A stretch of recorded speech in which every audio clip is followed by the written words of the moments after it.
Bienvenidos. Este es el día número 98. Estamos leyendo toda la Sagrada Escritura en 365 días.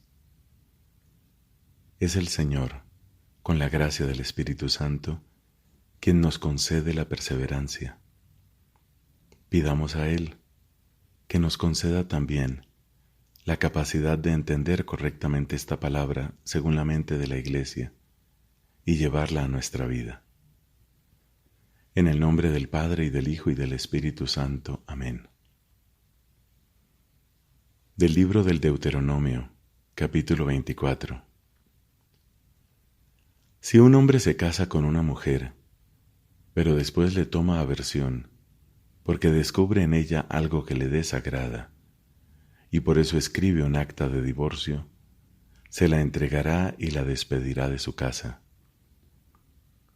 Una vez que esté fuera de su casa, si la mujer se desposa con otro, y este último también la rechaza, escribe un acta de divorcio y la despide, o bien muere, su primer marido no podrá volver a tomarla por esposa, puesto que ella ha sido mancillada.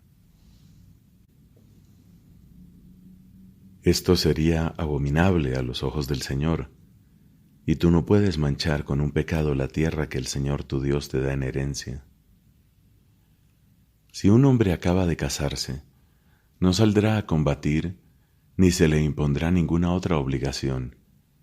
Quedará libre por un año para ocuparse de su casa y contentar a la mujer que tomó por esposa. Nadie tomará en prenda un molino de mano, y ni siquiera la piedra movible del molino, porque ello sería tomar en prenda la vida de una persona. Si se descubre que alguien ha raptado a uno de sus hermanos israelitas, sea que lo haya maltratado o que lo haya vendido, el ladrón morirá. Así harás desaparecer el mal de entre ustedes.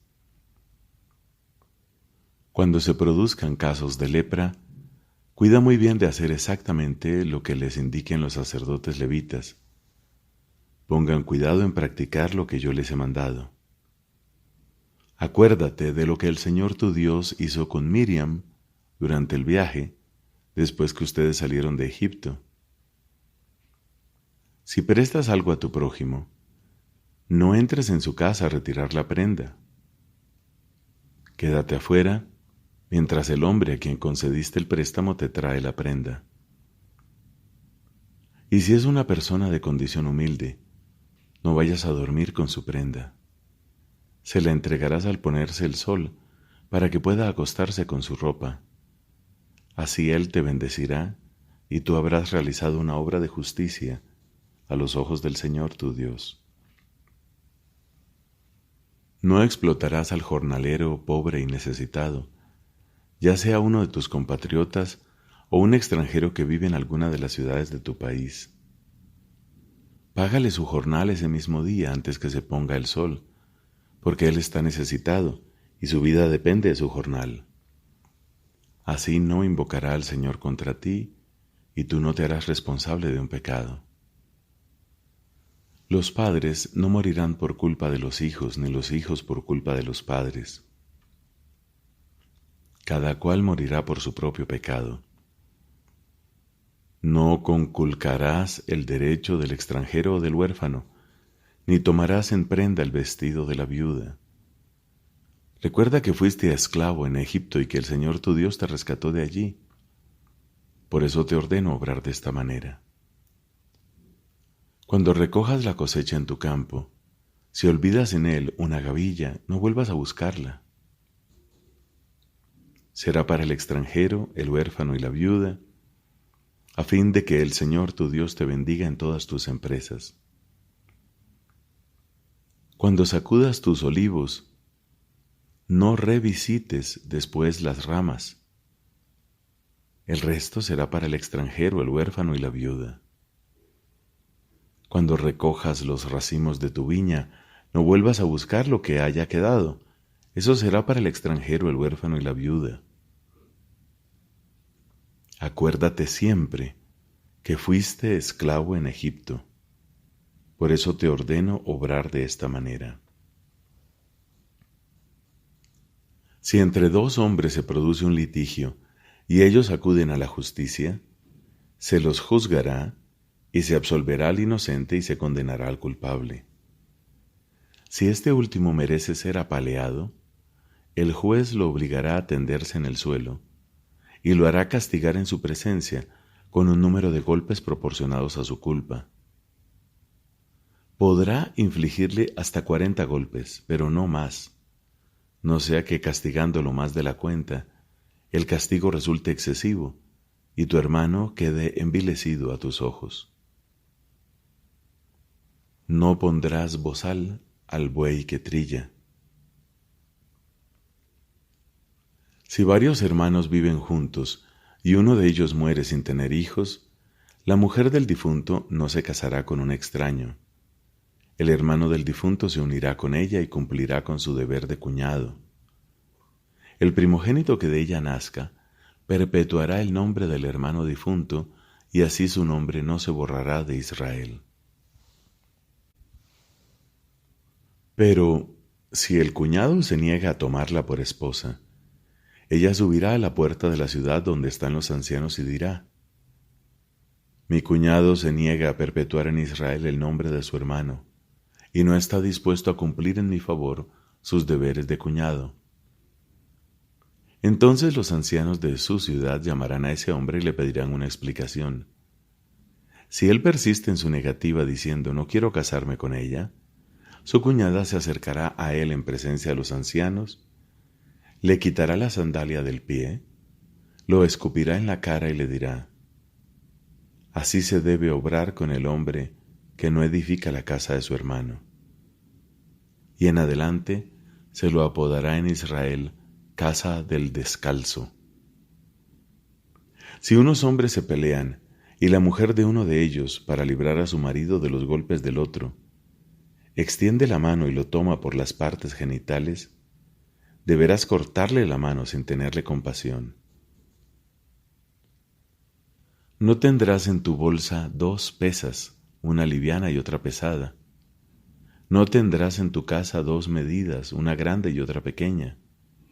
Deberás tener una pesa exacta y justa, y también una medida exacta y justa, para gozar de una larga vida en el suelo que el Señor tu Dios te da. Porque Él considera abominable al que procede de esa manera, a cualquiera que comete una injusticia. Recuerda lo que te hizo Amalec cuando ustedes iban por el camino después de que salieron de Egipto, cómo te salió al paso y atacó por la espalda a todos los que se habían quedado a la retaguardia, agotados por el cansancio.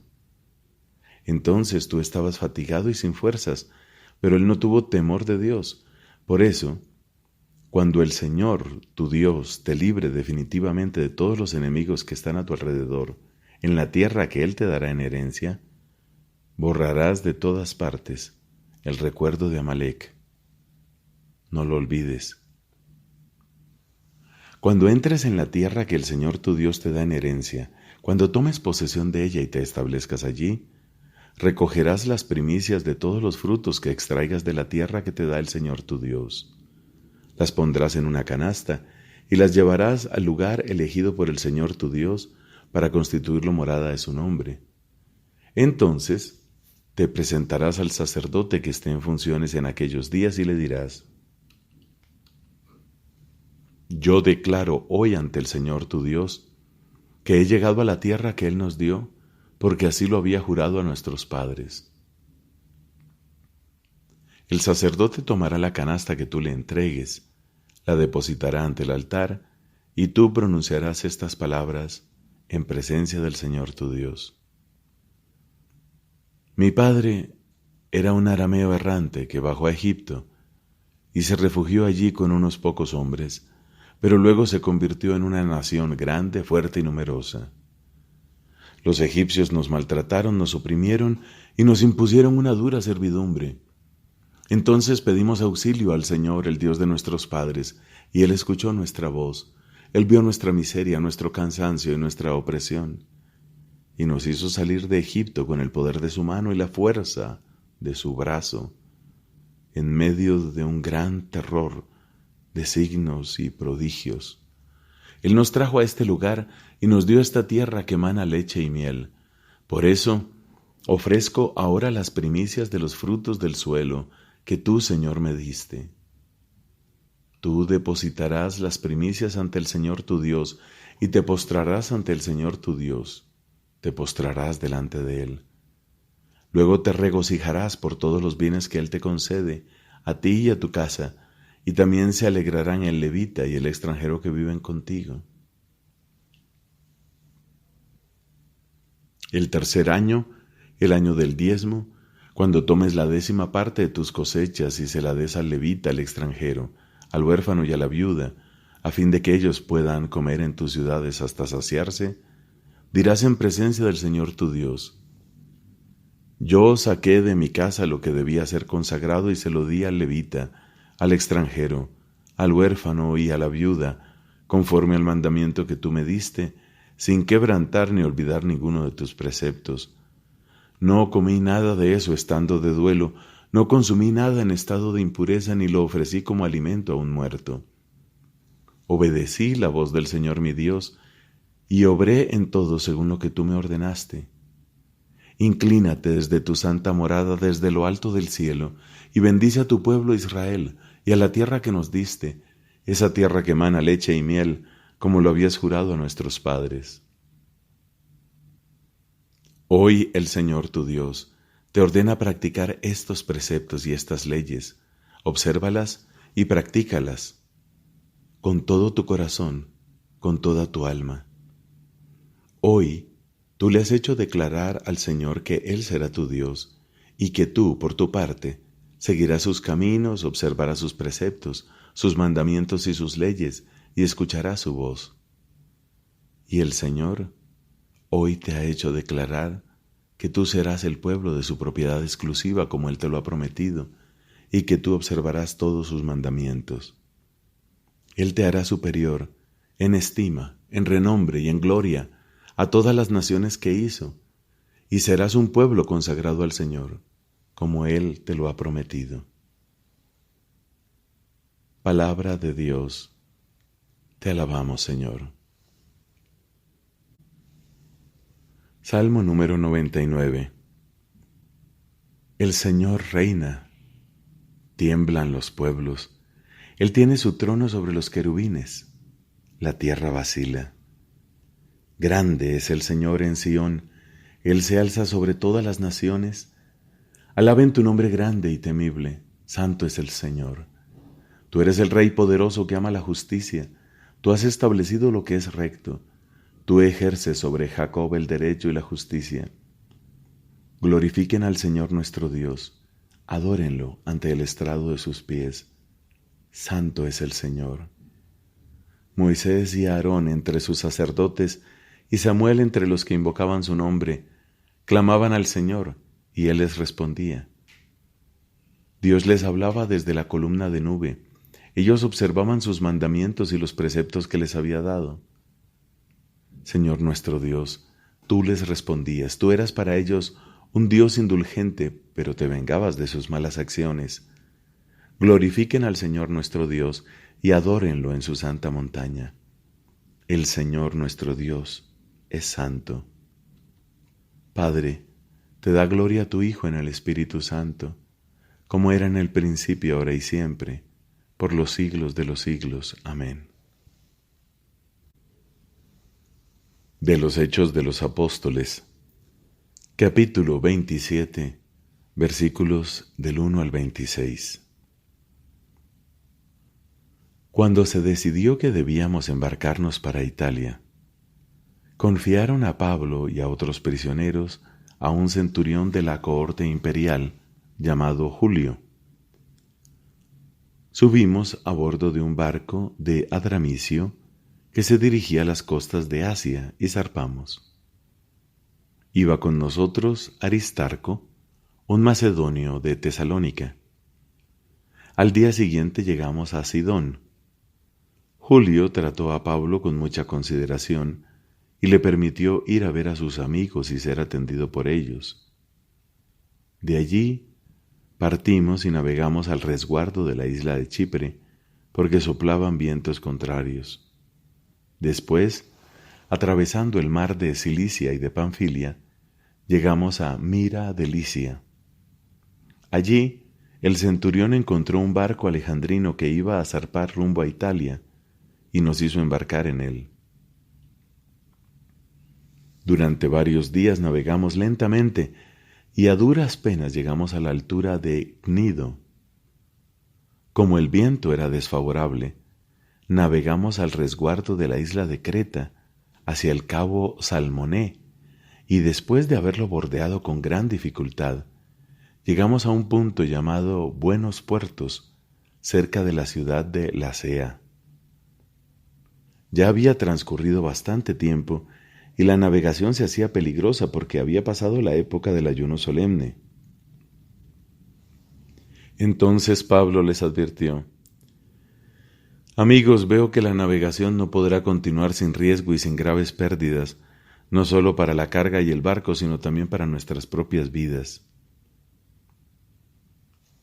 Pero el centurión confiaba más en el capitán y en el patrón del barco que en las palabras de Pablo, y como el puerto no se prestaba para invernar, la mayoría opinó que era mejor partir y llegar cuanto antes a Fenice, un puerto de Creta que mira hacia el suroeste y el noroeste, para pasar allí el invierno. En ese preciso momento se levantó una brisa del sur y creyeron que podrían realizar este proyecto. Zarparon y comenzaron a bordear la isla de Creta. Pero muy pronto se desencadenó un huracán llamado Euraquilón que provenía de la isla. Como el barco no podía resistir el viento, fue arrastrado y nos dejamos llevar a la deriva. Navegando a cubierto de una pequeña isla llamada Cauda, a duras penas conseguimos recoger el bote salvavidas. Después de subirlo, se utilizaron los cables de refuerzo para asegurar el casco de la nave. Luego, por temor de encallar en los bancos de Sirtes, se bajó el ancla dejándola suelta y así navegamos a la deriva. Al día siguiente, como la tormenta todavía arreciaba, los marineros comenzaron a arrojar el cargamento. Al tercer día echaron al agua con sus propias manos los aparejos del barco. Desde hacía varios días no se veía ni el sol ni las estrellas, y la tormenta seguía con la misma violencia, de modo que ya habíamos perdido toda esperanza de salvación. Como ya hacía tiempo que no comíamos, Pablo, de pie en medio de todos, les dijo: Amigos, debían haberme hecho caso. Si no hubiéramos partido de Creta, nos hubiéramos ahorrado este riesgo y estas graves pérdidas. De todas maneras, les ruego que tengan valor, porque ninguno de ustedes perecerá, solamente se perderá el barco.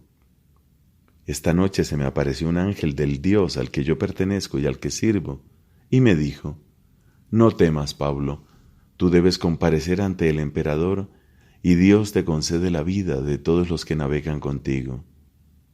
Por eso, amigos, tengan valor. Yo confío que Dios cumplirá lo que me ha dicho. Pero tendremos que encallar contra una isla. Palabra de Dios. Te alabamos, Señor.